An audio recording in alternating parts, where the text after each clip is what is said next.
5,000 కోట్ల రూపాయలు company instalment కట్టే కార్యక్రమం. ఈరోజు ఇంకోటి దగ్గరగా మాట్లాడు, అది ఆ బంధు బంద్ అయింది, ఈ బంధు బంద్ అయ్యాను కదా. నువ్వు బంద్ చేయడానికి దందా స్కీమ్ పెట్టావా? కేవలం ఎన్నికలు గెలవడానికి దళిత బంధుని పెట్టి మాట్లాడినావు.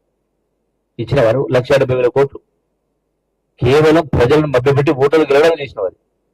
వాస్తవిక దుప్పుతోటి నిజంగా గనక గత 10 సంవత్సరాల కాలంలో ఈ తుగులకు పరికరం రాకుండా కరెక్ట్ గా బాధ్యతాయుతంగా చేసి ఉంటే దాని తెలంగాణ రాష్ట్రం ఎక్కడ ఉంటుండే. అంతర్జాతీయ స్థాయిలో భారతదేశంలో ఏ రాష్ట్రానికి కూడా మనం తక్కువ కాకుండా ఎదిగే స్థాయిలో ఉంటుంటుంది. అది చేయకపోగా ఈ రోజున సంక్షేమానికి ఇయ్యలేదు, సాగునీటికి ఇయ్యలేదని మాట్లాడుతూ ఉన్నాం. ₹1 కూడా అదనంగా ట్యాక్స్ లేలే, ₹1 కూడా పనులు దించలే, ప్రజలపైన భారం మోపలే. అయినా వాస్తవికత దృక్పథంతో 2,91,000 కోట్ల రూపాయల బడ్జెట్ ను ప్రవేశపెట్టడం జరిగింది. ఇవన్నీ కూడా ఒకటి కాదు, రెండు కాదు, ఖచ్చితంగా గ్యారెంటీల గురించి మాట్లాడాడు. 6 గ్యారెంటీలు. ఈ 6 గ్యారెంటీల్లో ఇప్పటికే ప్రతి ప్రజాప్రతినిధి, ప్రతి మంత్రి, ప్రతి ఎమ్మెల్యే, ప్రతి కార్యకర్త ఇప్పటికే 10 సార్లు చెప్పారు. ఈ 6 గ్యారెంటీలు ఇప్పటికే అవన్నీ కూడా ఒక్కొక్కటిగా అమలు అవుతున్నాయి. మళ్ళీ లెక్క చెప్తా. ఆర్టీసీ అయిపోయిందా? ఫ్రీ బస్సుది. 200 రూపాయలు కరెంట్ అయిపోయిందా? 500 రూపాయలు గ్యాస్ అయిపోయిందా? రైతు అదే మన బీమా,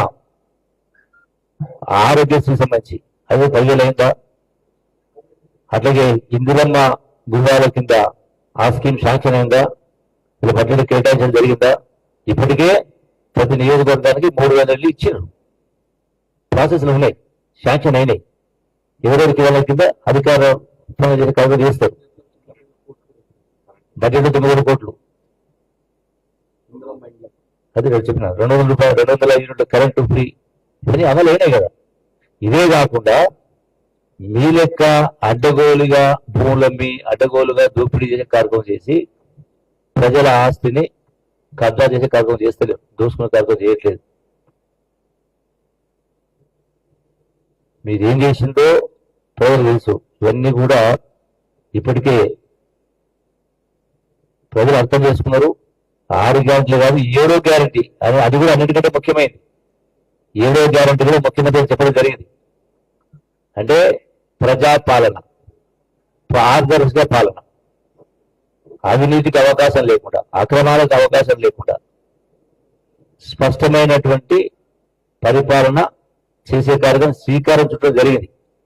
సరే, ఎన్నికల కారణంగా 3 మాసాల సమయం పోయింది. అంతకుముందు 3 మాసాలు పనిచేసిన దొరకలేదు. క్యాబినెట్ కావచ్చు, ఫార్మేషన్ కావచ్చు, రకరకాల ఇష్యూస్ తోటి నికరంగా ఈ ప్రభుత్వం పనిచేయడం అవకాశం వచ్చింది. మొన్న పార్లమెంట్ ఎన్నికలు అయిన తర్వాతనే, ఎలక్షన్ కూడా అయిన తర్వాతనే పరిపాలన మొదలైంది.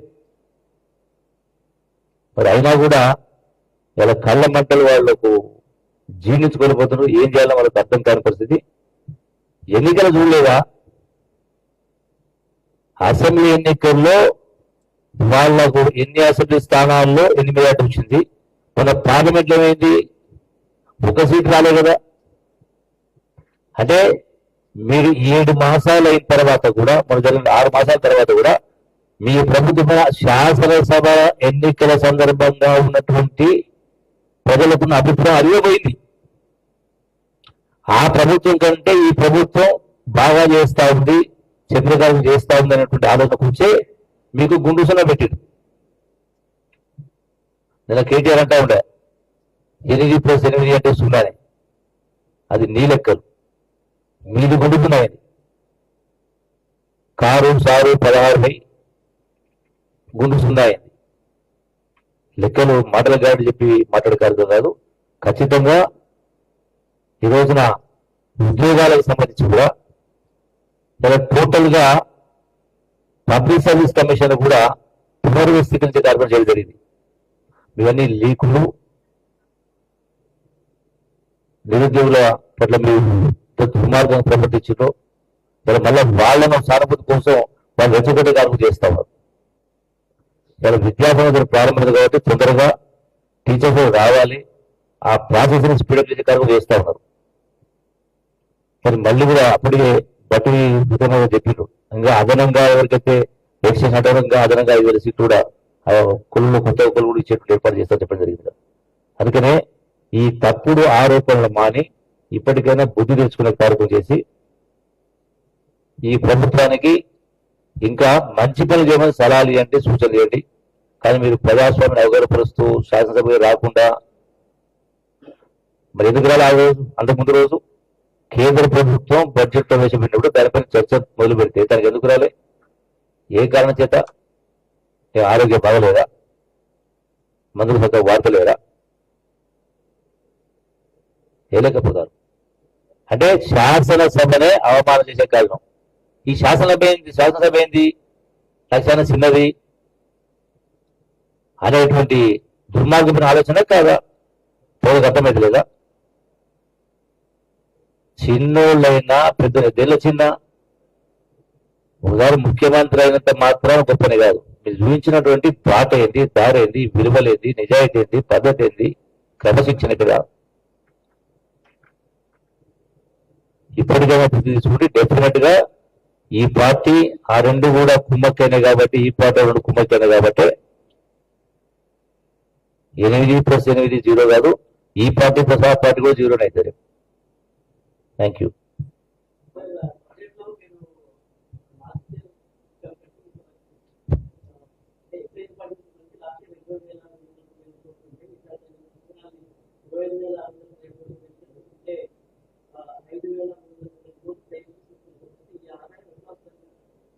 రేపు బడ్జెట్ సమాధానం ఉంది కదా, అది అన్ని వివరంగా చెప్తా కదా, టోటల్ సవివరంగా చెప్తా. లెందీ సబ్జెక్ట్, ఒక నిమిషంలో అయిపోయింది కాదు. సో డెఫినెట్ గా అంచనాలు ఏంది, వ్యవహారం ఏంది, అసలు ఈ పరిస్థితి కారణం ఎవరు? అలవాటు నేర్పించిండ్రు. ఒక్కరు నేను మానుకోమంటే మానుకుంటారా? చిన్నపిల్లల అరే ఒకటి నేను మొదలే చెప్పిన 2014లో 10,000 కోట్లు ఉండే, 2023 వాళ్ళు దిగిపోయిన నాటికి 30,000 కోట్లు అయింది. 300 పెంచిండ్రు. అంత గొప్ప పరిపాలన చేసిండ్రు. అసలు ఒకటే రోజు దాన్ని తగ్గాలని అవుతుందా? సో డెఫినెట్గా అందుకే రెండు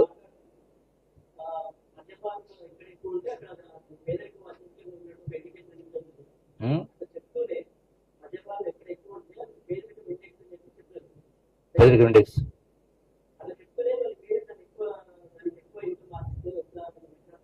ఎవరు రాసిస్తున్నారు? ఎవరు? అట్లా కాదమ్మా. ఇప్పుడు లీక్ అది ఎక్కువ రేట్లు పెంచడం కాదు, అంటే లీకేజెస్ కాకుండా సాంకేతిక పరిజ్ఞానం ఉపయోగించుకొని పిల్ఫరేజ్ కాకుండా చేసే ద్వారా అరెస్ట్ చేయడం, అక్రమ మార్గాన్ని పోవద్దని. దానికి అర్థం చేసుకోండి, ఎట్లా అర్థం చేసుకోవచ్చు? ఇంటర్ప్రిటేషన్ లో రకరకాల ఇంటర్ప్రిట్ చేసుకోవచ్చు. Okay, thank you.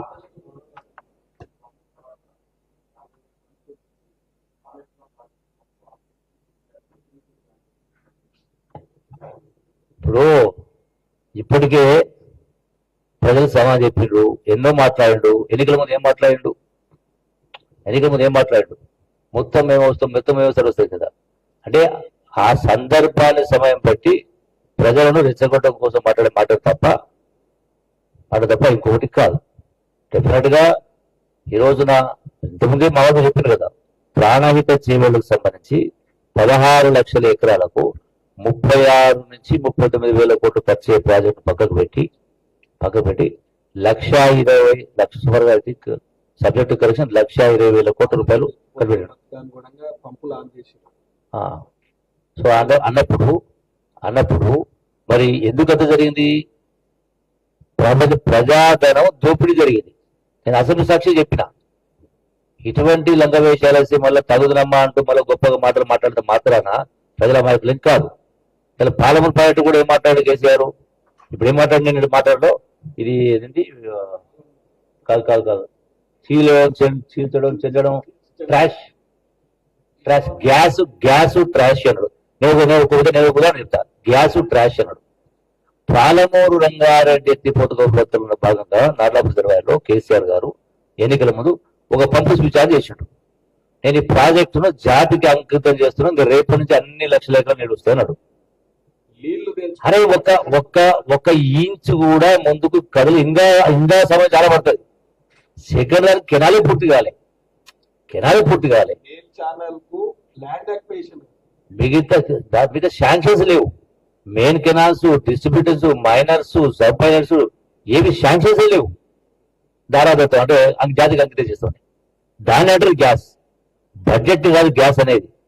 గ్యాస్ కాదు బడ్జెట్. ఎట్లాగో మీకు వచ్చే పెన్షన్ అయినా, మీ ఇంటి వచ్చే పెన్షన్ అయినా, మీ ఫామ్ హౌస్కి వచ్చే కరెంట్ అయినా, అన్నిటికీ ఇవన్నీ రేపు వస్తాయి కదా, సబ్సిడీ కానీ కూడా కరెంట్ కానీ ఇవన్నీ కూడా. ఇది గ్యాస్ కాదు, కనపడుతుంది.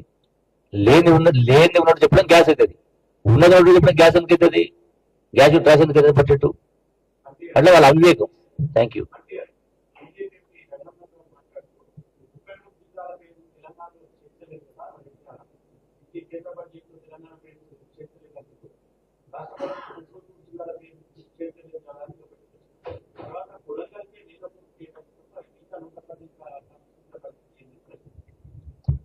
ఇప్పుడు నాకు తెలిసి గత ప్రభుత్వం అంటే గతంలో కాంగ్రెస్ ఉన్నటువంటి నాటి నుంచి ఈనాటి వరకు కూడా, సపోజ్ పాలమూరు జిల్లా తీసుకుంటే పాలమూరు జిల్లాలో 14 నియోజకవర్గాలు ఉన్నాయి. ఈ 14 నియోజకవర్గాలకు సంబంధించి ఈ రోజున కల్వకుర్తైనా, భీమా, నెట్టెంపాడు, కోయిల్సారు ఈ ప్రాజెక్టులకు సంబంధించి ఇంచుమించుగా చాలా నియోజకవర్గాలు కవర్ అవుతున్నాయి. ఎక్సెప్ట్ షాద్నగర్ కావచ్చు, కొంత ఉన్నాయి. అంటే పాలమూరు. ఇప్పుడు కొడంగల్ అనే దానికి ఒక అవకాశం లేదు. కొడంగల్కైనా నారాయణపేటకైనా స్కోప్ లేదు. సో దానికి జూరాల నుంచి ఎంత వాటర్ ఎక్కువ తీసుకుంటే అది మంచిది. కాబట్టి దానికి వెళ్ళి తీసుకోవడం వల్ల మనం జూరాల నుంచి వాటర్ ఎంత ఎక్కువ తీసుకుంటే అదే తెలంగాణకు అంత లాభం, రాయలసీమ అంత తగ్గుతుంది. ఇవన్నీ ప్రధానికి చాలా కారణం. పత్రికా సోదరులకు అందరికీ నమస్కారాలు. అదేవిధంగా పెద్దలు మంత్రివర్యులు జూపల్లి కృష్ణారావు గారికి, సహచర ఎమ్మెల్యే రైతు చైర్మన్ అన్నగారికి, అదేవిధంగా ఇతర కార్యకర్తలకు, వాస్తవాలు తెలంగాణ ప్రజలు మెచ్చే విధంగా, సబ్బండ వర్గాలు మెచ్చే విధంగా నిన్న అసెంబ్లీలో డిప్టీ సీఎం బట్టి విక్రమార్క గారు ప్రవేశపెట్టిన బడ్జెట్ చాలా ఆమోదయోగ్యంగా ఉన్నదని చెప్పి గర్వపడతా ఉన్నారు రాష్ట్ర ప్రజలు. కానీ ఒక ముసలి నక్కకు నచ్చలేదు. అది ప్రజలు మెచ్చిన బడ్జెట్ కానీ ప్రతిపక్షం మెచ్చిన బడ్జెట్ కాదంటా ఉన్నారు. కాబట్టి ఇవాళ పెద్దలంతా మాట్లాడారు. వాస్తవానికి గతంలో 10 సంవత్సరాల నుంచి గారేడు విద్యలు చేస్తూ అసెంబ్లీలో గారేడు బడ్జెట్ ప్రవేశపెడుతూ టమార విద్యలు ప్రదర్శిస్తూ తెలంగాణ రాష్ట్రాన్ని మోసం చేసిండ్రు. కాబట్టి ఆ మోసానికి శిక్షనే ఇవాళ ఫామ్ హౌస్కే పరిమితం కావడానికి ప్రజలు తీర్పునిచ్చారు.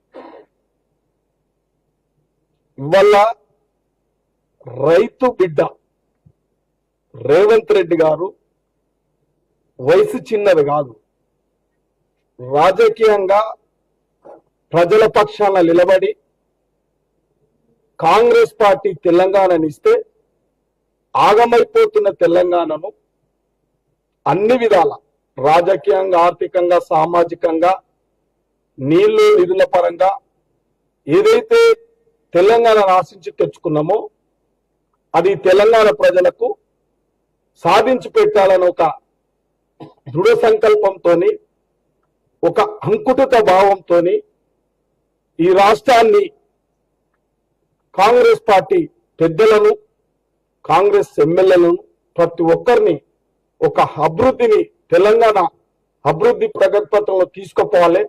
సమిష్టిగా మనం అందరం ప్రజలు ఇచ్చిన అవకాశాన్ని ముందుకు తీసుకుపోవాలని ఒక తపనతోని అహోరాత్రులు పనిచేస్తూ మంచి బడ్జెట్ను ఇలా రైతాంగానికి అయితేనేమి, విద్యారంగానికి అయితేనేమి, వైద్య రంగానికి అయితేనేమి, వాళ్ళ అన్ని రంగాలకు ఒక సముచిత స్థానం ఇస్తూ ప్రజలు మెచ్చే బడ్జెట్ ప్రవేశపెడితే ఇలా దుర్మార్గంగా 10 సంవత్సరాలు ఒక నియంత్రిత పాలన, ఒక కుటుంబ పాలనకు చర్మగీతం పాడితే అది జీర్ణించుకోలేక ఇవాళ ఇష్టానుసారంగా దుర్మార్గంగా దుమ్మెత్తిపోస్తున్న ప్రతిపక్ష నాయకునికి ప్రజలు చూసిరు. గతంలో మొన్న జరిగిన పార్లమెంట్ ఎన్నికల్లో ప్రజలు పూర్తిగా సారు కారు పదారు అనేది కాదు, సారు కారు జీరోకి వచ్చేసి. అంటే ప్రజలు విఘ్నులు. మీరు చేసే నాటకాలు, మీరు చేసే గ్లోబల్ బోగస్ ప్రచారాలు ఏం సిగ్గుందని ఇలా మీరు మేడిగడ్డ పర్యవేక్షిస్తున్నారు. ఇలా ప్రజలకు తెలియదా? మీరు కాలగర్భంలో ఈ రాష్ట్ర బడ్జెట్ అంతా తీసుకుపోయి భావి తరాలకు కావాల్సిన ఆస్తులన్నిటినీ ఇష్టానుసారంగా అమ్మేసి ఇలా కాలగర్భం, కాళేశ్వరం అనే కాలగర్భంలో కలిసిపోతుంది, గోదావరిలో కలిసిపోతా ఉంది. ఇవాళ మీ అందరికి తెలుసు. నేను పత్రిక విలేకరులతో కూడా విజ్ఞప్తి చేస్తున్నా, మీరు కూడా వాస్తవాలు చెప్పాలి, సమాజానికి ఉపయోగపడే విధంగా చెప్పాలి.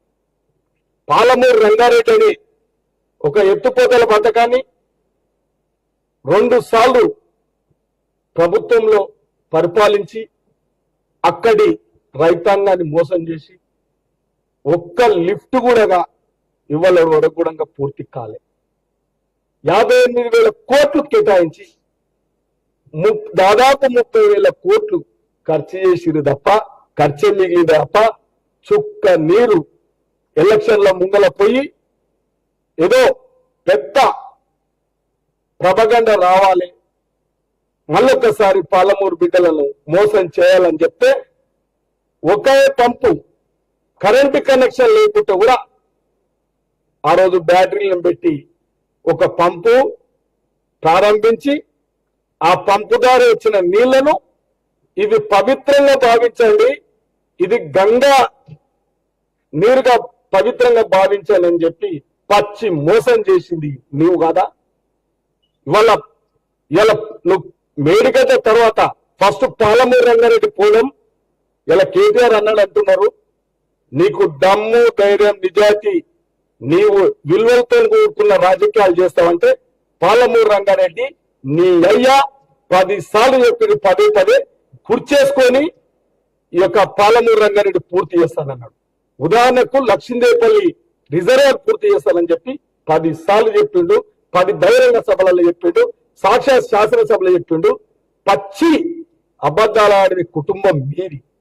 ఇవల్ల నీతి నిజాయితీని కాయ కష్టపడి ఈ రాష్ట్రాన్ని మంచి ప్రగతిలో తీసుకుపోవాలని చిన్న వయసైనా ఇలా రాజ్యాంగానికి లోబడి ప్రజాస్వామ్యబద్ధంగా ఈ రాష్ట్రాన్ని అన్ని విషయాలు ప్రతి ఒక్క వర్గాన్ని అందరినీ ఏకాభిప్రాయం తెచ్చి ఇవాళ మనం ఏ విధంగా తెలంగాణను అభివృద్ధి చేయాలనే తపస్సుని పరిపాలిస్తున్న పరిపాలన చేస్తున్న రేవంత్ రెడ్డి ముందల మీ కుప్పగంతులు, మీ తక్కువ తమార విద్యలు పని చేయవు, ఇక సాగవు. చీల్చి చెందాడేది మేము తయారున్నాం, మిమ్మల్ని చీల్చి చెందాడనికనే తయారున్నాం. కాబట్టి ప్రజలు కూడా చీల్చి చెందాడే మొన్న గుండు సున్నా ఇచ్చారు పార్లమెంట్ ఎలక్షన్లో. కాబట్టి మీకు ఇప్పటికైనా బుద్ధి రాలేదు. నీ బుద్ధి ఇవాళ మద్యం ఏర్లై పారించినావు తెలంగాణలో. మద్యం టెండర్లు 4 నెలల ముందే పెట్టుకుని నీ నిజాయితీ ఏంటో ప్రజలకు అందరికి తెలుసు. కాబట్టి నీకు మంచి శిక్ష వేసారు. ఇలా 6 నెలలు పార్లమెంట్కే పరిమితమై మళ్ళా కుంభకర్ణం లాగా లేచి వచ్చి ఇవాళ అసెంబ్లీకి ఆనవాయితంటే అసెంబ్లీలో నాకు తెలిసి 3 సార్లు అటెండ్ కాకపోతే ఇబ్బందులు అవుతాయని చెప్పి కూడా అటెండ్ అయ్యడం తప్ప నిన్ను చీల్చి చెండాలనికే పాలమూరు బిడ్డలుగా పాలమూరు ఎమ్మెల్యేలుగా మేము సిద్ధంగా ఉన్నాం. చీల్చి చెందాడు సంగతి ఏంటో తెలుస్తాం.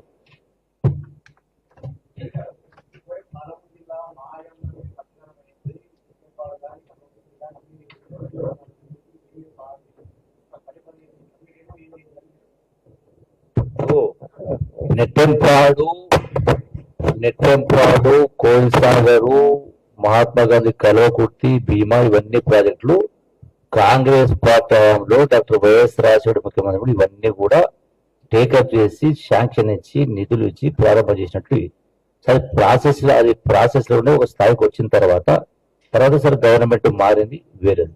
కానీ దీనికి మొదలు పెట్టింది ప్రారంభం చేసింది ఇది. రెండోది